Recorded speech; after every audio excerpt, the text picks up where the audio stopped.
প্রযুক্তি খাতে বড় আকারের সুখবর দিল অন্তর্বর্তী সরকার। বিশ্ব প্রযুক্তির মোড়ল ইলন মাস্কের সঙ্গে প্রধান উপদেষ্টা প্রফেসর ডক্টর মোহাম্মদ ইউনূসের ভিডিও কনফারেন্সের পর এই খাতে নতুন সম্ভাবনার দ্বার উন্মোচিত হতে যাচ্ছে বলে সরকারের পক্ষ থেকে জানানো হয়েছে।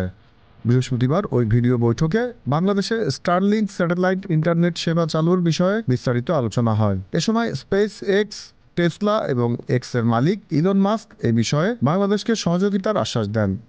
সরকারের পক্ষ থেকে বলা হয়েছে, ইলন মাস্কের সঙ্গে কথোপকথনে অধ্যাপক ইউনূস বাংলাদেশের উদ্যোগী যুবক, গ্রামীণ ও পিছিয়ে থাকা নারী এবং প্রত্যন্ত অঞ্চলের জনগোষ্ঠীর উন্নয়নের উপর জোর দেন। বাংলাদেশের শিক্ষা, স্বাস্থ্যসেবা এবং অর্থনৈতিক উন্নয়নের ক্ষমতায়ন সহ উদ্যোক্তা সৃষ্টিতে এ সময় ইলন মাস্কের সহযোগিতা চাইলে তাতে প্রবল আগ্রহ প্রকাশ করেন তিনি। এছাড়া দারিদ্র্য বিমোচনে এর বৈশ্বিক প্রভাব স্বীকার করে গ্রামীণ ব্যাংকের ক্ষুদ্র ঋণ মডেলের প্রশংসা করেন Elon Musk. Z news, Dhaka.